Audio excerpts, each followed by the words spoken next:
بسم اللہ الرحمن الرحیم وَإِذَا سَأَلَكَ عِبَادِي أَنِّي فَإِنِّي قَرِيبٌ أُجِيبُ دَعْوَةَ الدَّاعِ إِذَا دَعَانِي فَلْيَسْتَجِيبُوا لِي وَلْيُؤْمِنُوا بِي لَعَلَّهُمْ يَرْشُدُونَ۔ صدق اللہ العظیم۔ شروع اللہ کے نام سے جو بے انتہا مہربان اور نہایت رحم والا ہے۔ اور اے نبی صلی اللہ علیہ وسلم، میرے بندے اگر تم سے میرے متعلق پوچھیں تو انہیں بتا دو کہ میں ان سے قریب ہوں، پکارنے والا جب مجھے پکارتا ہے میں اس کی پکار سنتا ہوں اور جواب دیتا ہوں، لہذا انہیں چاہیے کہ میری دعوت پر لبیک کہیں اور مجھ پر ایمان لائیں، اور یہ بات انہیں سنا دو شاید کہ وہ راہ راست پالیں۔ محترم ناظرین اکرام، السلام علیکم ورحمۃ اللہ وبرکاتہ۔ آج میں آپ کے سامنے دعا کی حقیقت اس عنوان پر ایک تذکیر پیش کروں گا۔ دعا کیا ہے؟ دعا اللہ کی ایک عظیم نعمت اور ایک انمول تحفہ ہے۔ کوئی بھی انسان کسی حال میں دعا سے مستغنی نہیں ہو سکتا۔ دعا ایک عبادت ہے، دعا ایک پسندیدہ عمل ہے جو اللہ کو سب سے زیادہ پسند ہے۔ دعا اللہ کی بارگاہ کا ایک باعزت تحفہ ہے۔ دعا جو اللہ تبارک تعالیٰ جسے مانگنے کو سب سے زیادہ پسند کرتا ہے، اور رسول اللہ صلی اللہ علیہ وسلم کا ارشاد ہے سب سے باعزت چیز جو اللہ کے نزدیک ہے وہ دعا ہے۔ آپ صلی اللہ علیہ وسلم نے ارشاد فرمایا لیس شیء اکرم عند اللہ من الدعاء، دعا سے بڑھ کر اللہ کے نزدیک کوئی چیز نہیں ہے۔ دعا وہ عمل ہے جو اللہ کو سب سے زیادہ محبوب ہے۔ قرآن کریم میں اللہ تبارک تعالیٰ نے دوسرے مقام پر یہ بات ارشاد فرمائی وقال ربکم ادعونی استجب لکم ان الذین یستکبرون عن عبادتی سیدخلون جہنم داخرین۔ ایک موقع سے رسول اللہ صلی اللہ علیہ وسلم سے پوچھا گیا کہ افضل عبادت کیا ہے؟ تو آپ صلی اللہ علیہ وسلم نے فرمایا العبادہ و افضل الدعاء، کہ افضل عبادت جو ہے وہ دعا ہے، اور دعا جو ہے رب اور بندے کے درمیان ایک بہترین تعلق اور مناجات ہے۔ دعا کہتے ہی اس کو کہ بندہ اپنے رب کو پکارتا ہے۔ قرآن کریم میں سورہ اعراف میں اللہ تبارک تعالیٰ نے یہ بات ارشاد فرمائی ادعوا ربکم تضرعا وخفیہ، تم اللہ کو پکارو گریہ و زاری کے ساتھ، اور اسی التجا اور مناجات کو ہی دعا کہتے ہیں۔ بندہ اپنے رب سے دعا اور مناجات کرتا ہے جب وہ دعا کرتا ہے۔ دعا اسی لیے اللہ تبارک تعالیٰ نے دعا کے متعلق یہ بات کہی ہے کہ دعا یہ مومنوں کی خاص طور پر انبیاء کرام کا یہ پسندیدہ عمل ہے اور متقین کا یہ پسندیدہ عمل ہے۔ قرآن کریم میں آتا ہے انہم کانوا یسارعون فی الخیرات ویدعوننا رغبا ورہبا، وہ خیر کی طرف بہت جلدی لپکنے والے، بہت تیز دوڑنے والے، یسارعون فی الخیرات، انہم یدعوننا رغبا ورہبا، رغبت کے ساتھ اور خوف کے ساتھ، یعنی امید اور خوف کے ساتھ اللہ کو پکارنے والے، اور بہت زیادہ خشوع اور خضوع کرنے والے لوگ تھے۔ یہ اللہ تبارک تعالیٰ ان لوگوں کے نبیوں کے بارے میں بتاتا ہے، اور نبی انبیاء کرام اور متقین کا یہ بہت ساری صفتیں ہیں، ان صفتوں میں سب سے پسندیدہ صفت اور سب سے ممتاز صفت یہی ہے کہ وہ دعا ہے۔ قرآن کریم آپ پڑھیں گے کہ دعا کے بارے میں انبیاء کرام کا تذکرہ آتا ہے کہ انبیاء کرام نے کیسی کیسی دعائیں مانگی۔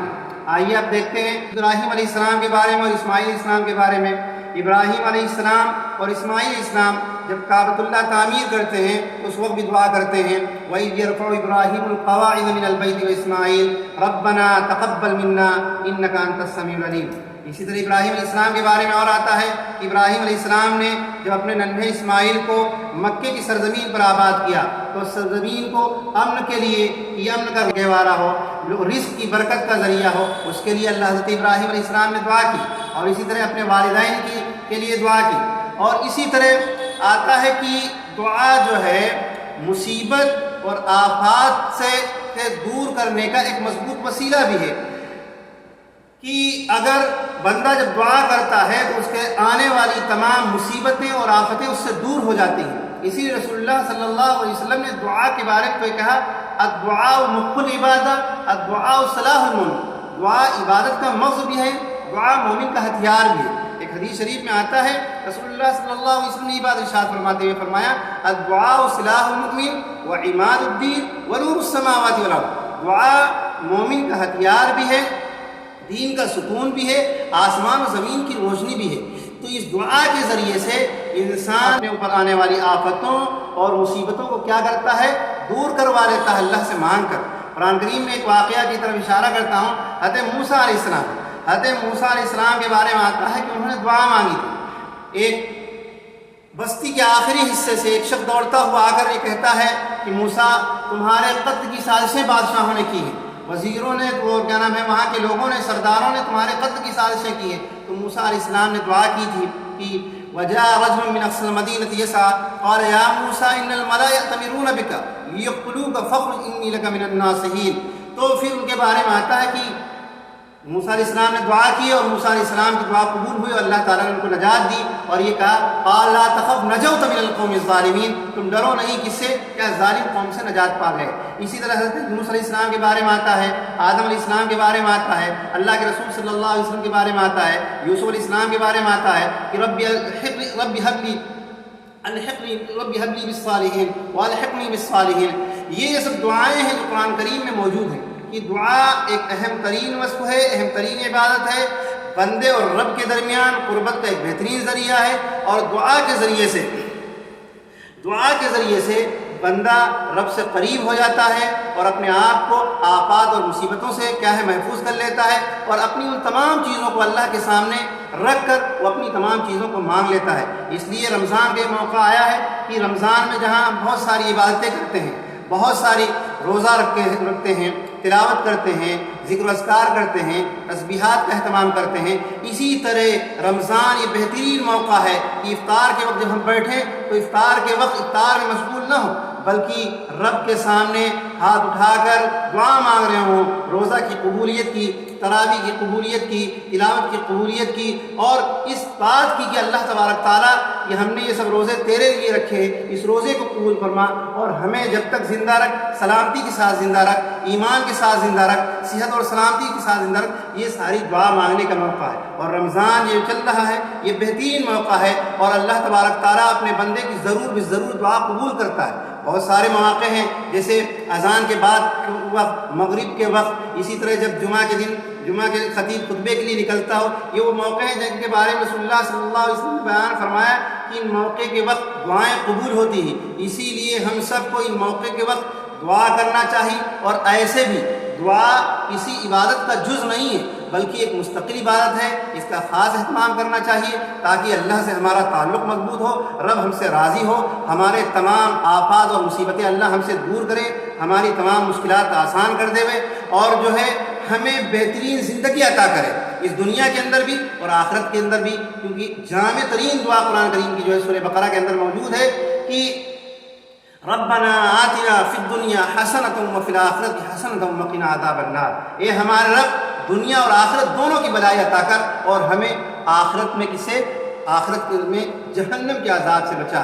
اس لیے دوستو یہ موقع رمضان جو آیا ہے، اس موقع سے ہمیں جہاں تلاوت و تسبیح، تراویح، یہ ساری چیزوں کا اہتمام کرنا ہے، وہیں خود کثرت سے اللہ سے دعا کرنا ہے اور اللہ سے لو لگانا ہے۔ اللہ تبارک تعالیٰ سے دعا ہے کہ اللہ تعالیٰ ہم سب کو صحیح طریقے سے اس کے آداب کی رعایت کرتے ہوئے دعا کرنے کی توفیق دے۔ آمین یا رب العالمین۔